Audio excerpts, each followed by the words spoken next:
Hello and welcome to the TRUUMAN Podcast, the podcast designed to create a generation of self-defined men. Today, I'm joined by Nevin Harper. It's an absolute pleasure. How are you doing? Good, thanks, Lewis. Thanks for having me. That's absolutely fine. Looking forward to this. Should be a good one.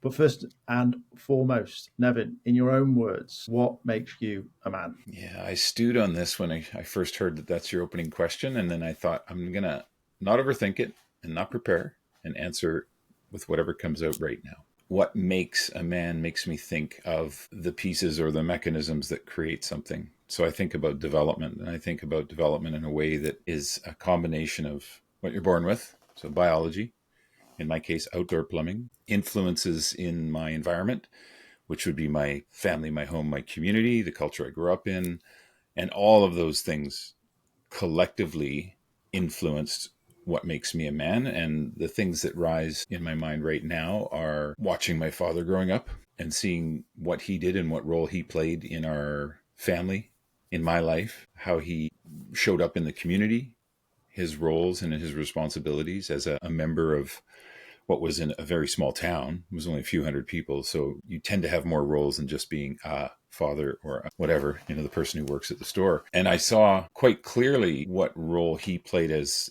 the man in the family, as I did with my mother as well. And I think I've in many ways emulated and role modeled for my son, who's now 21, someone quite similar. And in retrospect, we don't necessarily want to become our parents, but in many ways we have no choice.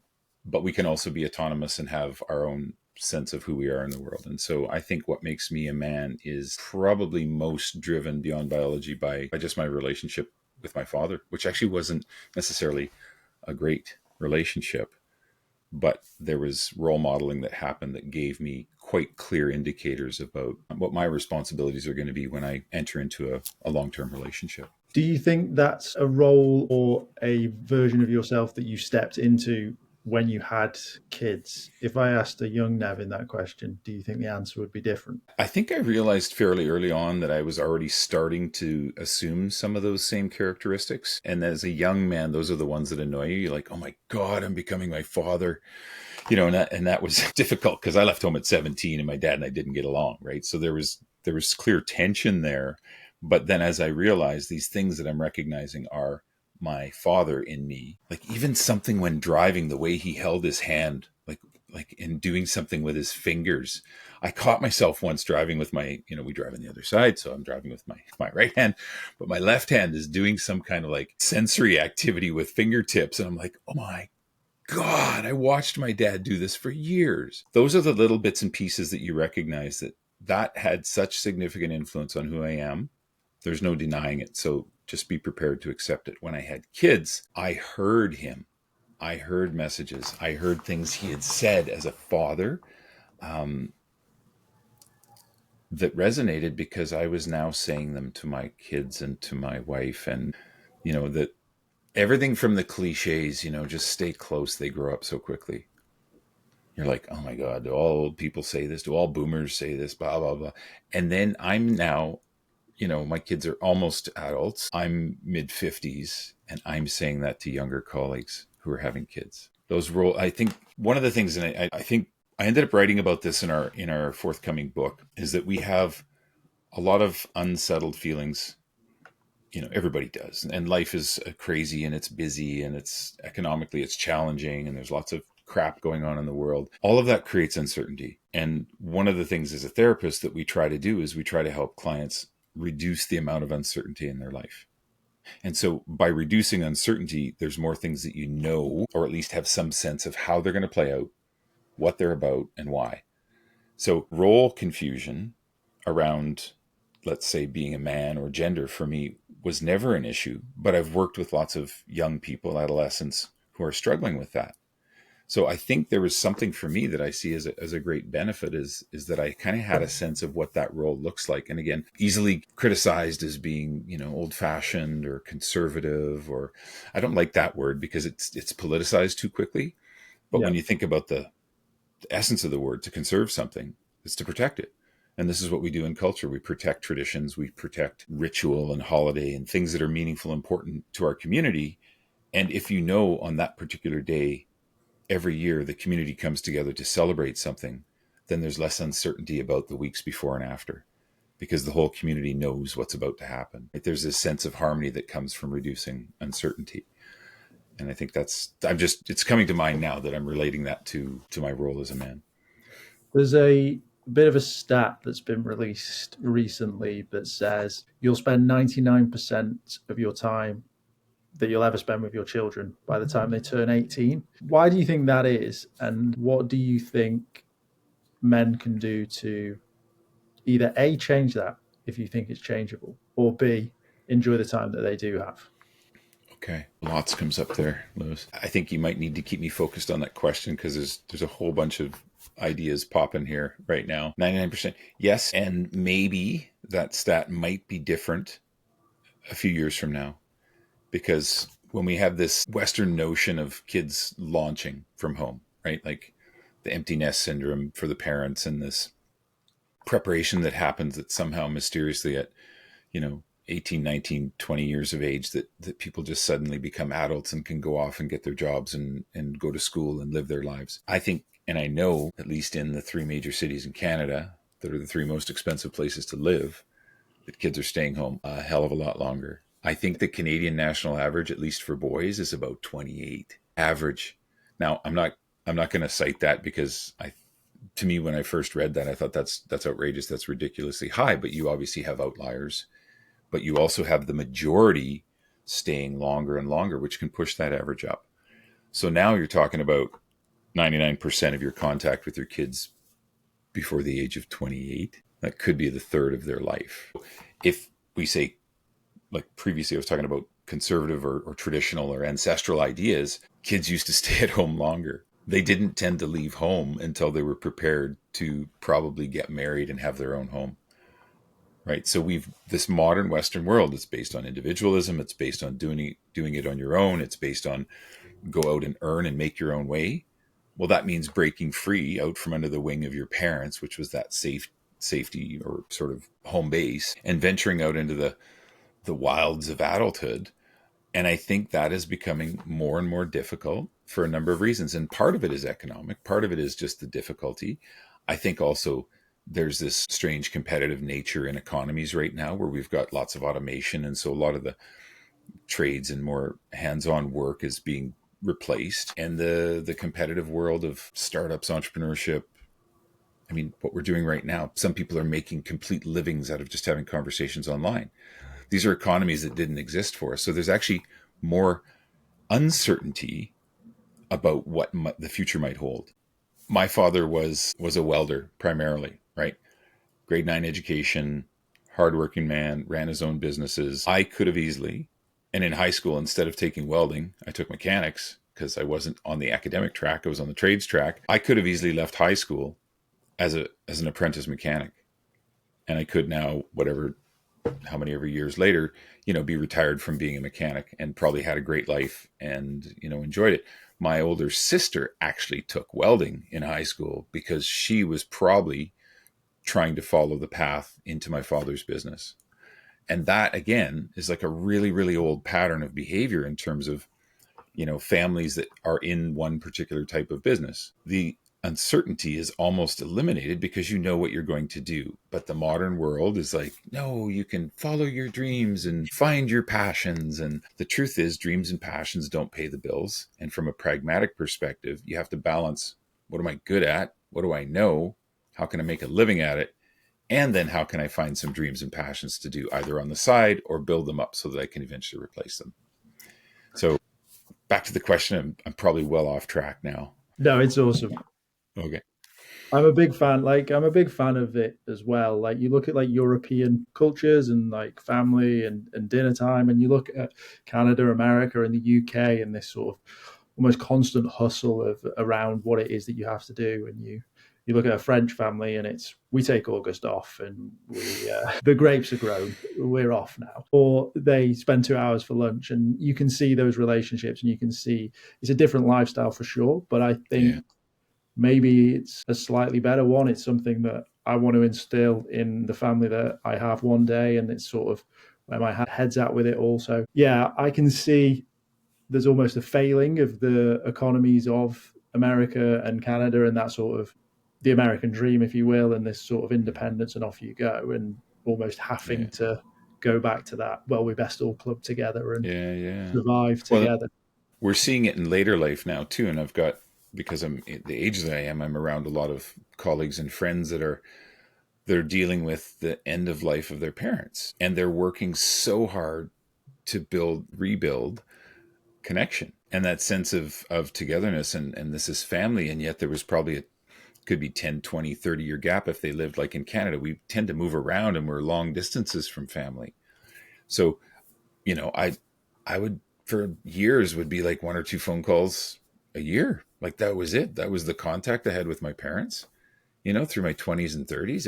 It was minimal, but I wasn't super close with them. In the last couple of years, we've been camping with them every summer, at least monthly phone calls. Part of that is, my mother's dealing with some significant neurological health issues, and my dad's the primary caretaker, and he's 85 or 86 this year, and he's just tired and run down. And I feel now this growing sense of responsibility to look after my parents, right? So that as Michael Smith on The Office said, that the turns have tabled, right? It's come around that my parents looked after me to get me to a place where I had autonomy, and now my parents' autonomy is diminishing, and I may need to step back in. And again, in a more, and I don't know what the right word is, whether it's traditional or conservative or ancestral family setting, we would still all be in the same place. Maybe in a different home, but not that far away. I can always check in on mom, check in on dad, and they can always stop by to see the grandkids. And again, we've lost that because of the modern convenience of travel and the distance between us. And it just becomes more isolating. And then we have to make up for it in the end, which feels sad, totally feels sad. Yeah.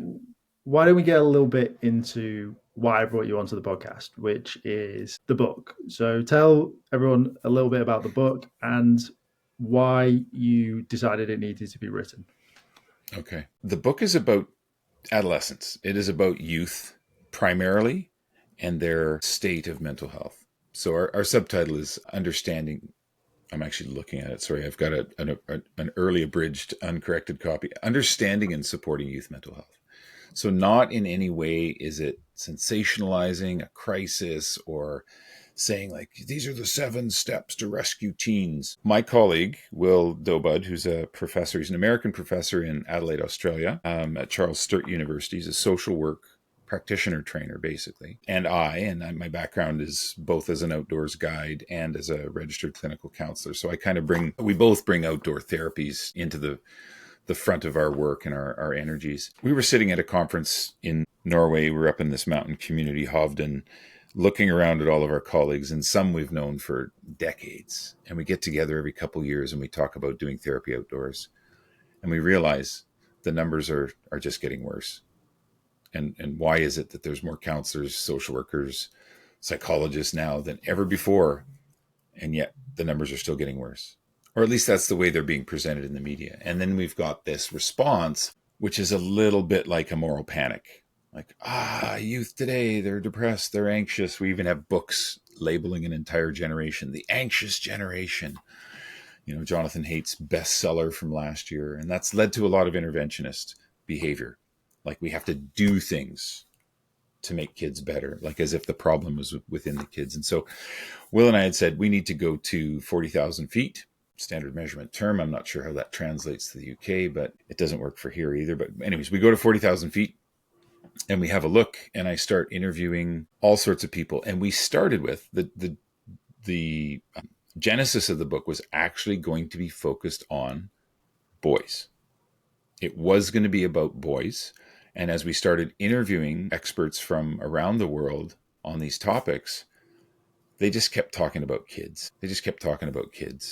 And it's hard to parse out that when you start looking at what effects are, say, environmental toxins or the nature of school, like curriculum, and the more, the larger systems that are affecting kids are affecting both boys and girls. It's affecting everyone. It's affecting all of us. So why stay focused on boys? And so it morphed into teens. We went ahead, we interviewed 12 very interesting characters that are now in this book that bring different perspectives about change that has to happen for kids to be healthier and happier and have meaningful lives. And almost everybody also had a story of the uncooperative systems that they rub up against and doesn't allow them to complete the work to help kids, because systems that include economic gain, the capitalist system, the regulations through government agencies that are supposed to keep us safe and healthy and move society forward, the collusion between those. So there's a number of narratives that run through the book, but basically we're talking about, it's an adventure or an exploration of interference, intervention, and ideology that are harming youth today. So interventions, we can think of things like the over-medicalization of adolescence, the pathologizing of adolescence. People looking at kids as if there's something wrong with them when in fact they're just having the adventure of adolescence. Yeah, we see here in the UK that, just to bring it back to boys a little bit, diagnosed with sort of ADHD and things like that of that nature. There's obviously a deep-rooted conversation around the education system and whether it's actually designed for boys to be effective or whether it was just designed by men. And that's really what the patriarchy is. But there's probably a lot of people listening to this going, so what you're saying is we were right. Kids shouldn't have phones. Kids shouldn't be on video games. What's your stance on this? Well, as a parent, it sounds right. It sounds right, and it kind of feels right. But the reality is that no universal intervention works well. There's far too much nuance needed to be addressed in terms of the individual, the character, the environment, the parental support. So I'm not a big fan of the prohibitionist approaches. I think on that technology front, technology can be integrated. Absolutely.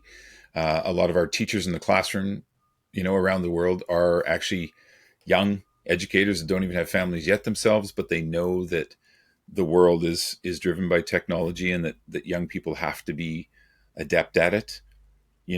All young people were told during COVID that, we're going online.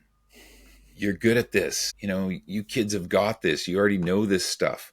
You're going to learn online. You're going to hang out with friends online. You're going to do, your classwork, and your life is going to be online. You're going to visit your grandparents online. All technology driven, social media, smartphones, whatever. It was technology. We trust you. We trust you. We trust you. And now this current movement is no smartphones, no apps till you're 16. It doesn't reconcile. It doesn't reconcile that you would go from all to none.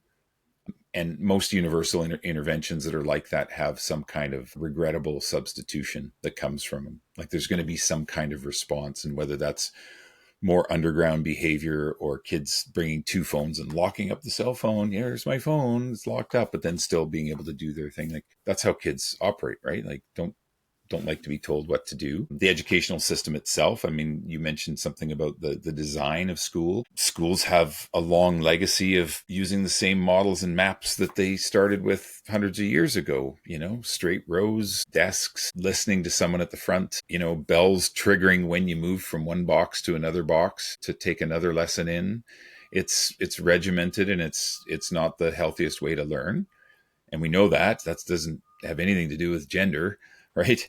But when it comes to the education, one of the areas that we did explore was rough and tumble play. So this need for kids, and it's not a boys or girls thing again, but for kids to be able to play at an early age, to actually learn about fundamental movement skills, their own personal strength, their own capacity to defend themselves, or at least feel strength in their body, which bolsters one's self-esteem. A lot of that comes through rough and tumble play.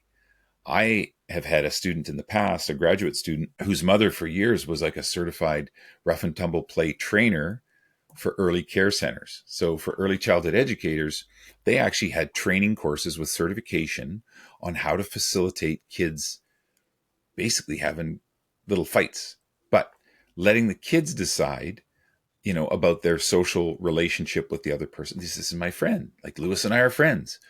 But we're suddenly like, we're wrestling, and, maybe Lewis throws me down and I get upset. Well, the facilitation is to be with them, to sit with them, for the boys to recognize they can have these big feelings.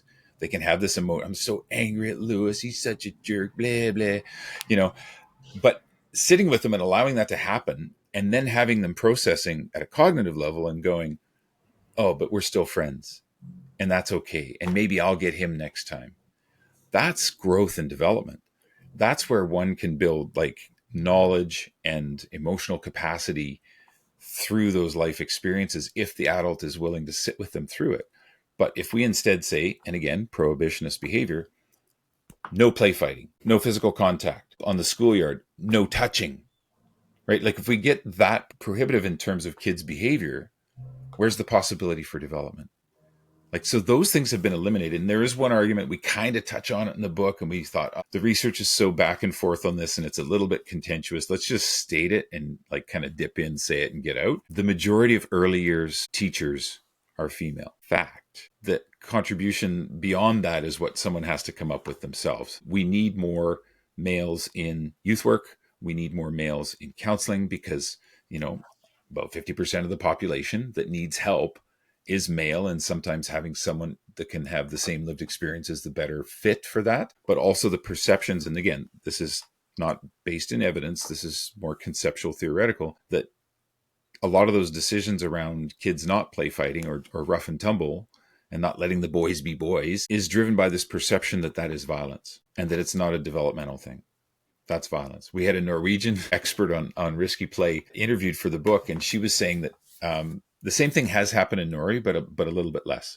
Like they still have tires in early childhood care centers on the side of a hill, which is within the yard, and the kids still crawl into the tire and push each other down the hill. I would never see that happen in a Canadian childcare center. Like it just, the level of risk is so much higher. So their tolerance for risk is higher, which means boys and girls are having that risk-based play and experience. But she was saying that rough and tumble play has taken a bit of a hit over the years as well. And now you have adolescents. There's one psychologist in Oslo, she said as a case example, who's actually recommending rough and tumble play as an intervention in their teen years.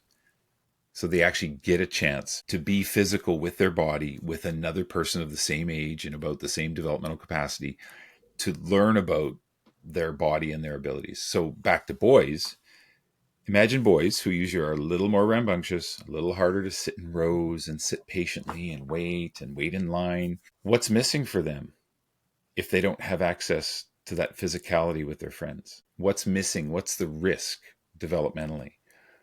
That's a huge deal. Like the child safety people are like, we've reduced childhood visits to the emergency room to near zero. And then some of us go like, well, at what cost? Yeah. So they're not climbing trees. They're not falling and breaking their wrists. They're not skateboarding. They're not, I don't know what other childhood things we did and got up to. But if those things aren't happening, what are we missing? And if we're missing it, what does that mean when they hit adolescence? So the boy that doesn't grow up with any rough and tumble play, he's never been in contact sports, he's never, had a sibling, maybe that they were quite physical together because parents or adults around them have prevented that from happening. Yeah. Then you've got the 13, 14-year-old boy sitting in, in school, grade school, who really doesn't have the capacity to engage socially or physically with his peers. And that leads to potential problems. Yeah, I mean, my brother, 7 years younger than me. I wouldn't get in a fight with him now. Let's put it that way. He's well and truly learned how to defend himself, but it's definitely made him into a character for sure. He's definitely above his years, shall we say, with like socially and how he carries himself. And I imagine a lot of that is because probably I beat him up a bit. But yeah, I wouldn't let that happen. I wouldn't get in a fight with him now. Let's put it that way.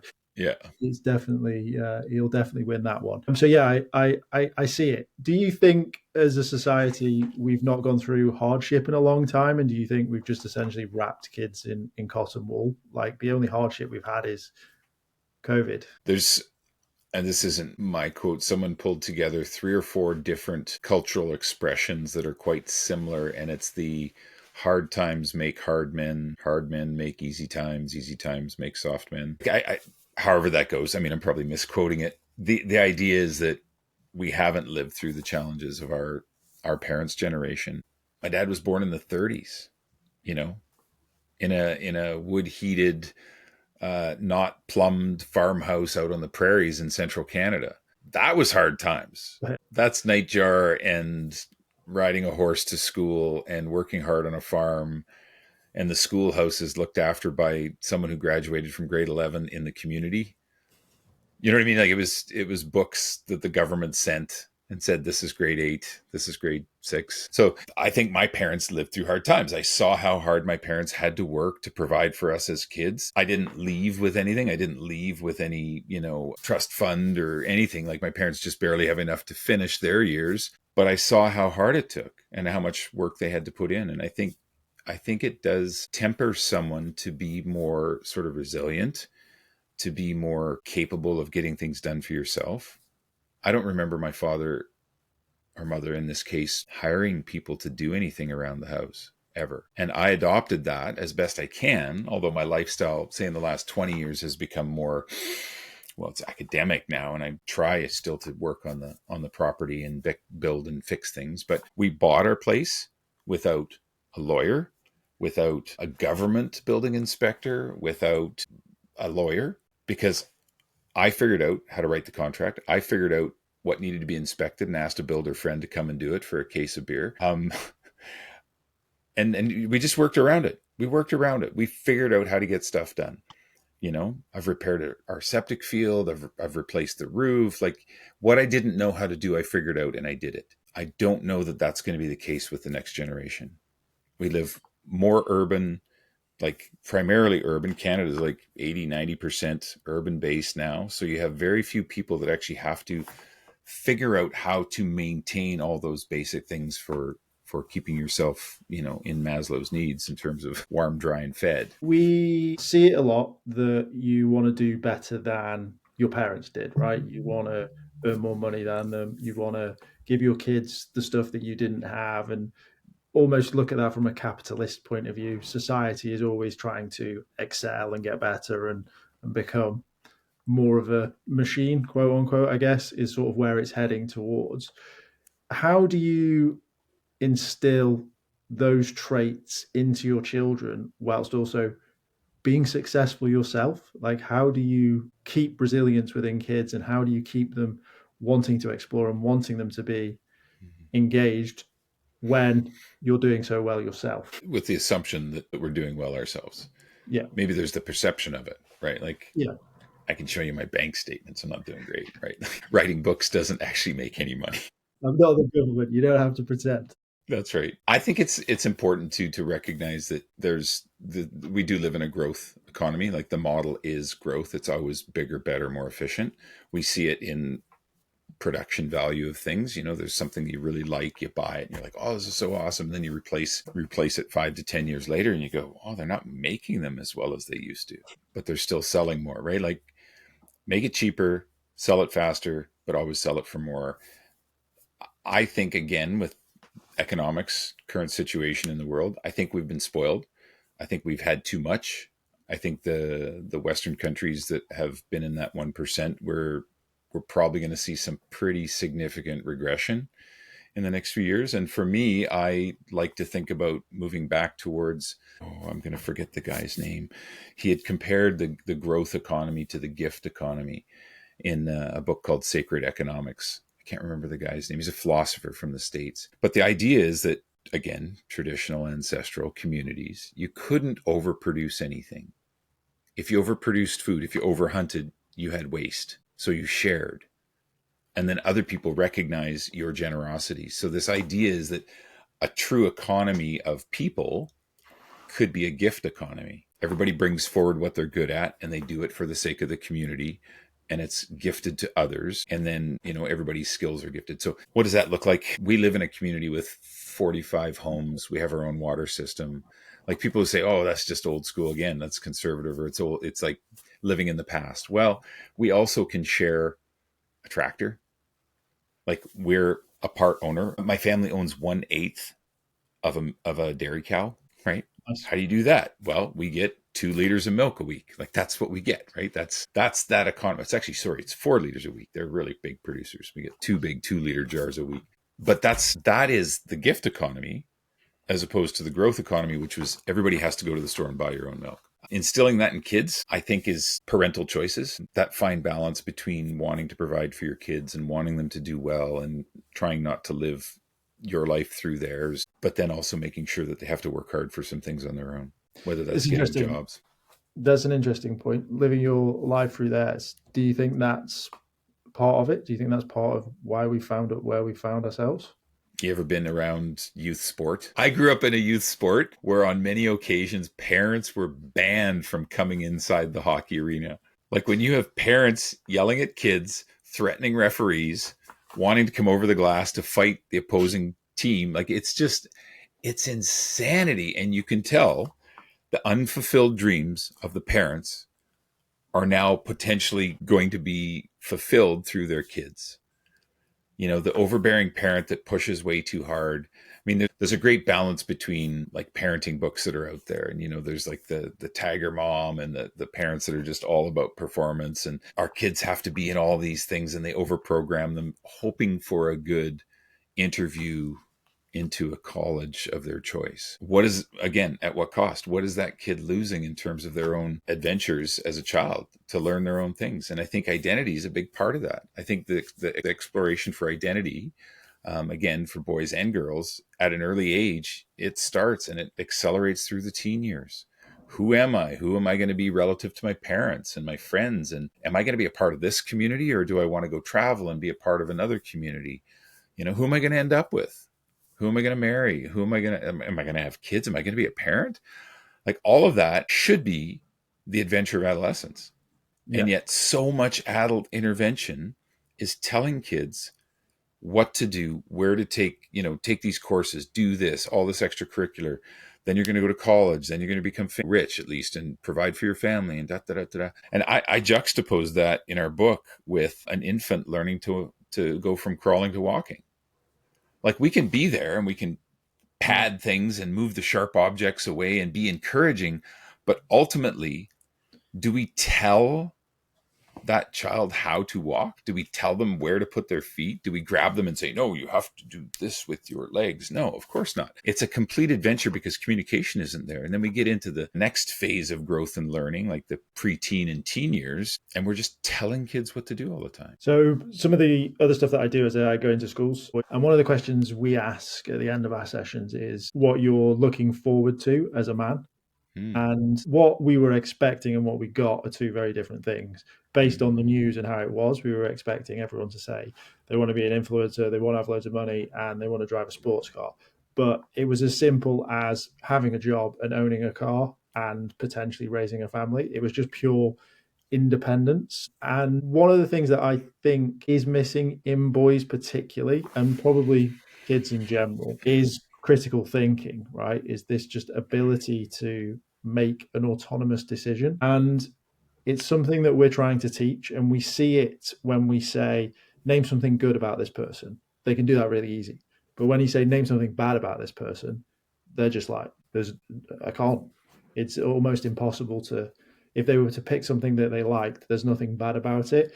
And if it's something bad, there's nothing good about it. And well, the world isn't black and white, as you and I both know, but it's so interesting to see that there's 14, 15, 16-year-old boys that are in the UK. They have to make decisions on what courses they're going to do, like moving into sort of 16 into 17 and 18, but they can't even pick one bad thing about something that they like or something that they dislike.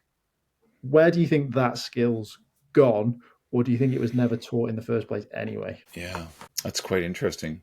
Not surprising, but quite interesting. That could be a reflection of what we're referring to, others refer to as like a bit of a safety trap. Like we're creating environments that are so safe. Back to the rough and tumble play. We're not allowing kids to have those experiences that are potentially violent or dangerous, as some people would see them, but also conversations. If you're not allowing conversations where people have differing viewpoints because it's not safe. This is a conflation of the word.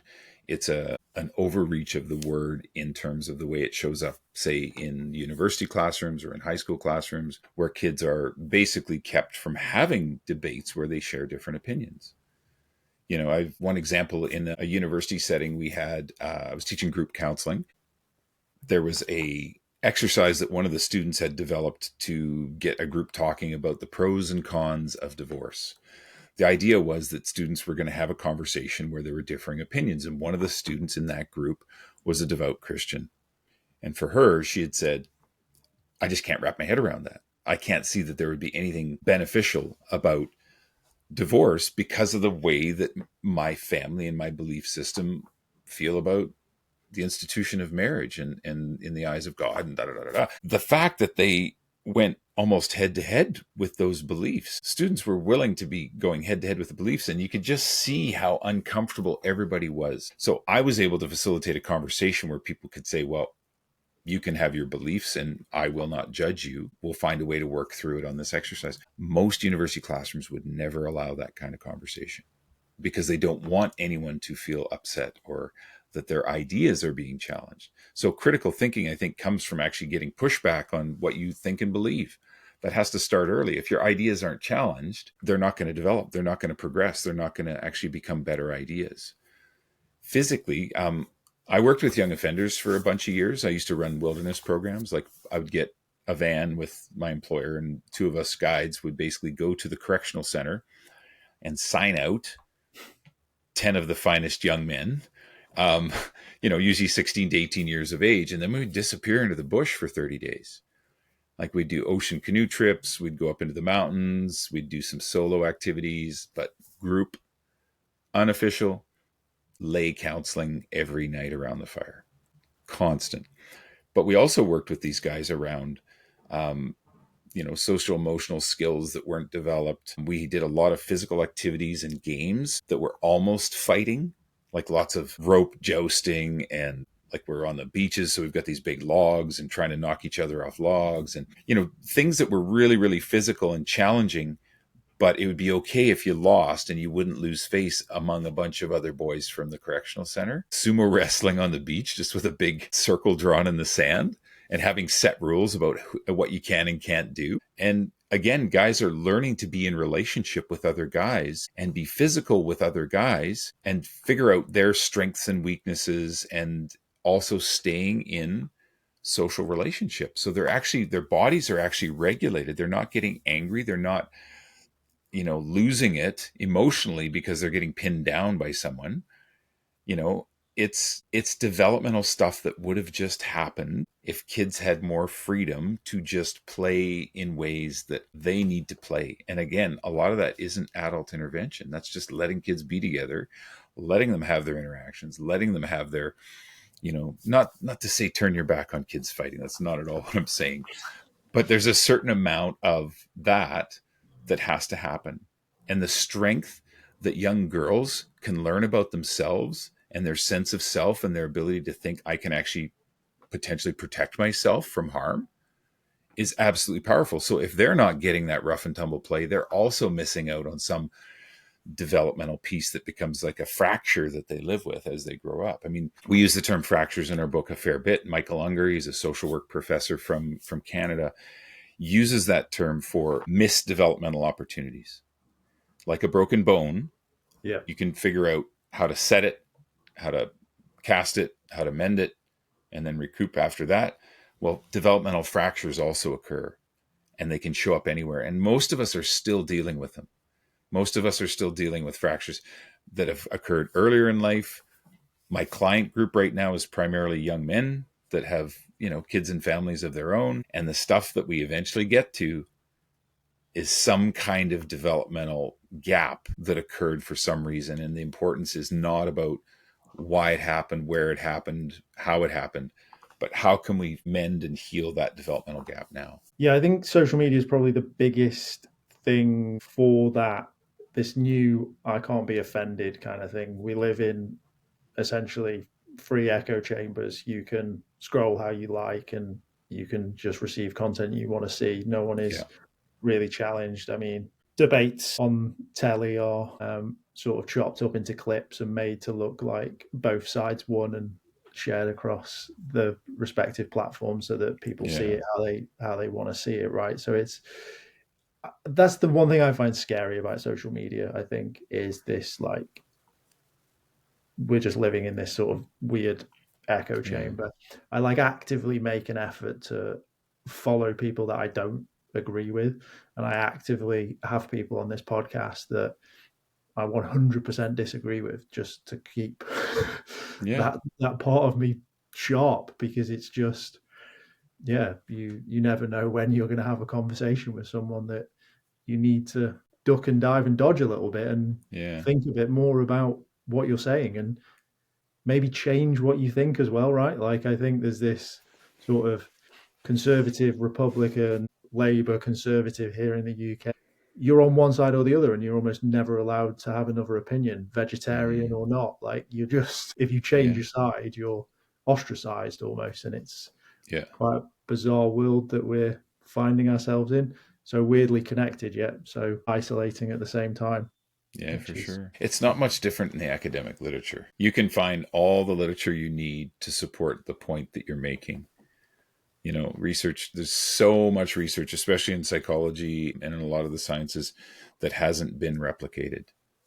So you can have a lot of studies saying something, but then when people try to replicate those studies, they're not having the same success, or they're getting different results. So, one of the things that we're I'm not the big data guy, especially among my peers at the University of Victoria, but there's some folks that are thinking like big data is the way forward.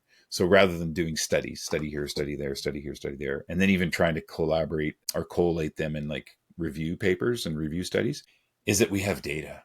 So if we have an entire population that is contributing some kind of information, you've got these massive data sets, and you can say, well, in the UK over the last 20 years, there's more men that commit suicide than females. There's more workplace accidents for men. And all these numbers are now not coming from studies.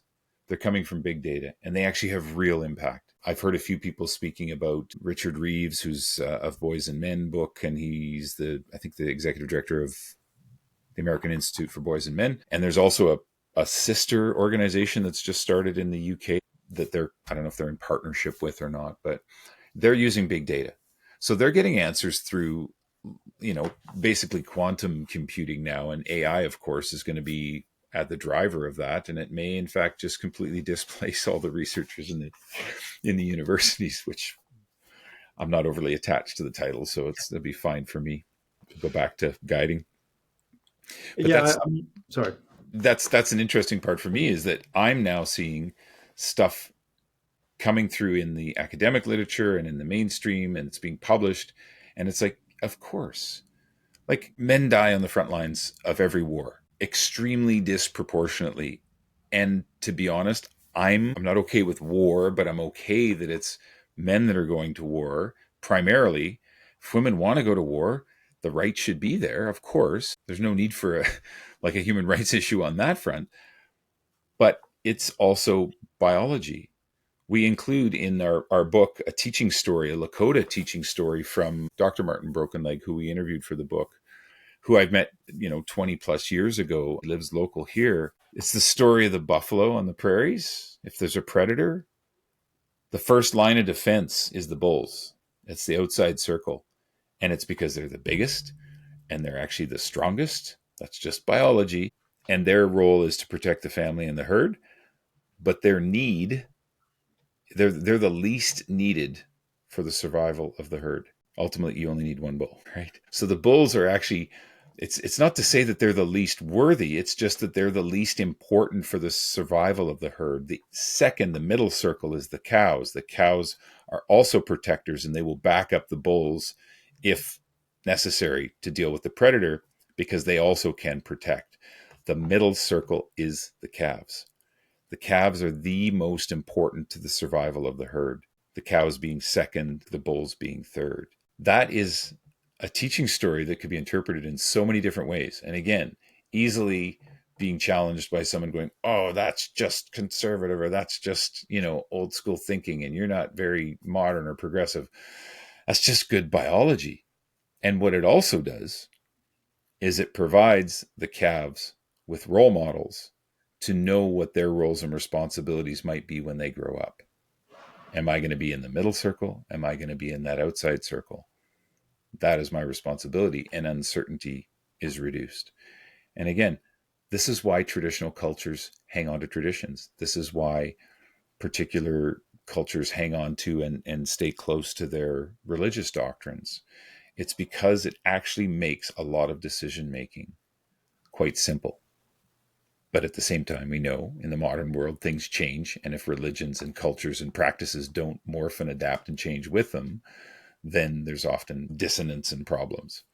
And I think that there's something about, and we saw this during COVID, we saw a lot of our friends actually start to turn back to the churches that they grew up in because they wanted that community and they wanted that sense of certainty that comes from having a faith community around you, or a community around you, as we did with food growing and finding out who's producing what and who's got what tools and who's got the best generator. And if there was a power failure, how can we look after each other and back up the wells and all that stuff? That to me has such value. And yet societally, we're all racing into the cities to live together in tiny boxes stacked upon each other and calling it our homes. The economy is doing that. It is, for sure. What are you hopeful the book will achieve? What's some of the things you want it to showcase, and what are you hoping that it maybe makes a start or a ripple towards? Yeah. Perfect world. The book will address the moral panic around youth mental health. We ask questions that don't deny the numbers in terms of youth that are struggling. And again, boys and girls proportionally different in different areas. But we're also asking questions like, what about all the toxins that are affecting behavior and neurology and endocrine disruptors that are affecting our kids? These are having an effect. What about the psychological measures that were all put in place in the late 1990s, early 2000s that gave doctors everywhere in the Western world the ability to ask 7 questions and diagnose something and give a child a medication? So the overdiagnosis and the overprescription. We ask questions about being too safe and the oversafety. If we can, and there's a bunch of them, we come at this from about 6 or 7 different angles. If adults reading the book can go, oh my God, we just need to slow down, let kids play, be caring, relational adults that show that kids belong and they're important. And we use an old Outward Bound quote that kids are crew and not passengers on this ship. Then they will feel a greater sense of contribution to the whole, like to their family and their community. And if we address these things, including addressing things like self-identification and self-diagnosis, which is another problem we didn't talk about, but it's an all kids issue. It's actually an all adults issue too. Like, I'm depressed, I'm anxious, I'm OCD. It's like, do you say I'm a cold, I'm the flu, right? I am cancer. This adoption of conditions that are really, really hard to actually prove that they exist with substance. Someone can say it and they can self-report it and they can talk about the symptomology, but ultimately if their environment changes and they get better, then where did the depression go? Where did the anxiety go? And why are you still taking all these pharmaceuticals? So if we can get adults to at least go, for my family, for the influence I can have on my community and at my kids' school, if we can shift some of the thinking about this and stop panicking and get back to basics, relational, bonding, belonging, and just stepping back and letting kids develop and explore through childhood and adolescence, we might just be solving a problem. But it's a wicked problem with many variables, and so we'll never know what actually works. But one thing I wrote just a few weeks ago on Substack also is that this anxious generation, kids, teens, mental health, it's such a crisis. That's 1 in 5 youth that have a diagnosable mental health issue. Do you know what so that's 20%. Do you know what the percentage is for adults? 33. 1 in 5, 20%. So why would the focus be on kids? Of course, we want to protect kids, but the reality is that almost everybody in Western society has that same opportunity. About 1 in 5, about 20% are struggling. And then there's always like another 20% that are just sub-threshold. But the reality is you can't be sensationalist about it. There has to be nuance, and you have to be pragmatic about what you do in terms of interventions. My take on the banning cell phones from school, each teacher should have an opportunity to have the students in their class engage in a discussion, a dialogue about what should we do about this? We all know that these things are bad for us. We all know that scrolling is unhealthy. We all know that we ruminate and compare ourselves to other people and feel poorly about us. Like, what should we do about it for this class? Well, it's a math class. Do we need our phones for math? Do we need anything to be looked up? Can I gamify something?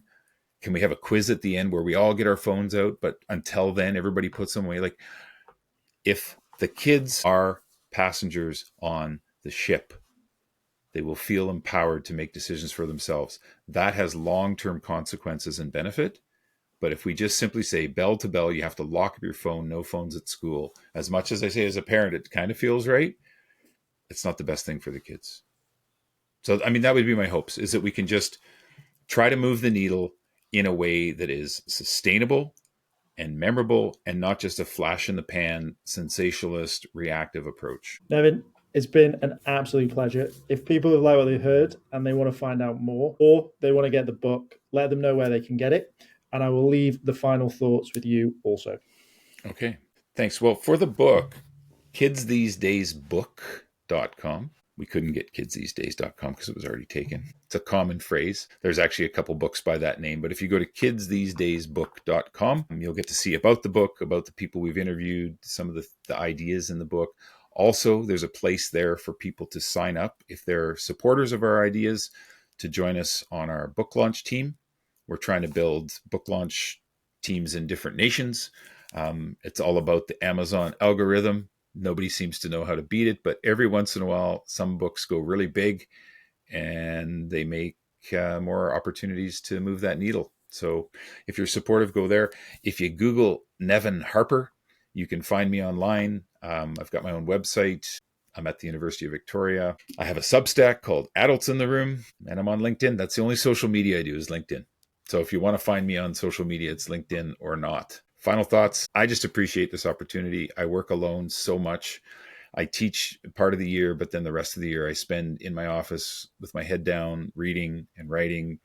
And so even just getting a chance to talk about these ideas, as much as I couldn't focus more on the outdoor plumbing side of the world, I had to think about this. Even your priming question for me was a really good thing to start to think about boys and men. And I also see such a significant need in the guys that I work with, the young guys in their 30s that are struggling with relationships and sometimes separation and just being parents and they're moving into that adult role and trying to help them find a way to do it in a healthy way that's good for their kids, good for their family, but also good for them and looking after themselves so they can be the best self and their best father and the best partner to their wives and so forth. So always lots of work to do, but also look at the glass as more than half full.